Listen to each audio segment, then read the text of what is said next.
Welcome back, Excel Ninjas!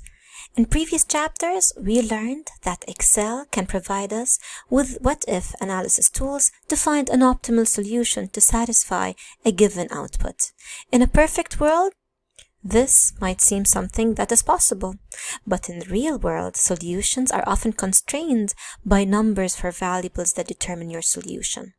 These constraints can be limit on quantities, labor, raw materials, amongst several other variables. In this chapter, we're going to be learning about Excel Solver. This tool will seek an optimal solution, but will also consider the constraints that you specify. It is an add-in that can be used to solve optimization problems, which involve finding an exact value, a maximum, or a minimum while controlling for limitations to your solution. Let's take a look at this classwork example. So you are planning on opening your very own pizza place. To start this place, the cost of your equipment is $20,000. The supplier is going to give you a grace period and agrees that you pay monthly installments over a year. Your goal is to calculate the price per slice of pizza that you need to charge your customers so you can pay for the new equipment within 12 months. You are estimating that the number of clients that are going to visit you are going to be 100 per week, which is 400 per month.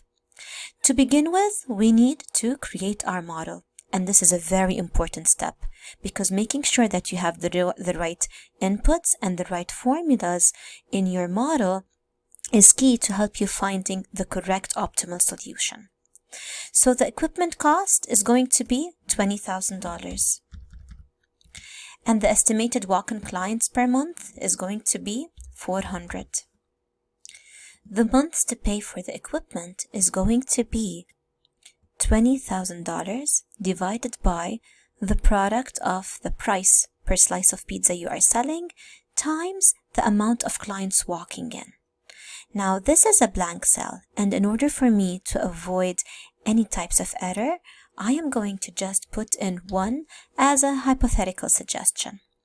And then right over here, I'm going to hit equals to the equipment cost divided by, and I'm going to open parentheses here because as per the order of operation, if I do not do this, Excel will start out by dividing F24 by the estimated walk-in clients and then multiplying it by the price per slice. But what I want Excel to do is to divide F24 by this number times this number. So I'm going to hit 400 times the price per slice, and I'm going to hit enter. So right over here, it shows 50.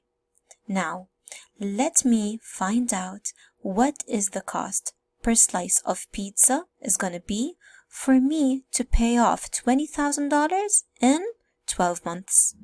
I'm going to go to data, I'm going to go to analyze, and I'm going to go to solver. What is my objective cell?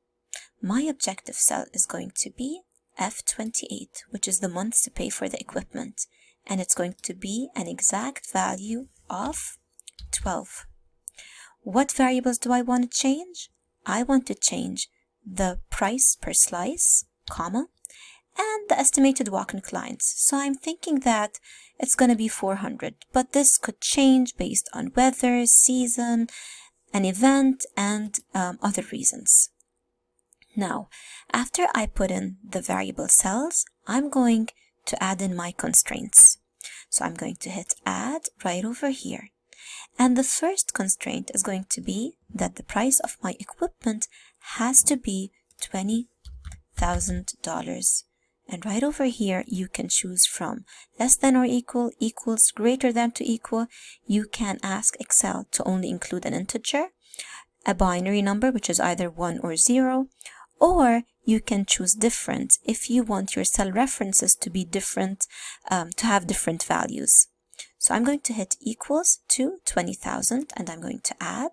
Next, I am estimating that the number of walk-in clients in cell F25 is going to be 400. So I'm going to hit equals 400 and I'm going to hit OK because that is my last constraint. So my objective cell is F28. I'm setting it to the value of 12. I'm changing these two cells, and these are my constraints. Now, as for the solving method, I'm going to select the GRG nonlinear, and I'm going to hit solve. Excel will inform me that it found a solution for me. All constraints and optimality conditions are satisfied. I'm going to select Keep Solver Solution, and I'm going to hit OK. So, in order for me to be able to pay $20,000 in 12 months, and if I have 400 clients walking in, each slice of pizza needs to be $4.17.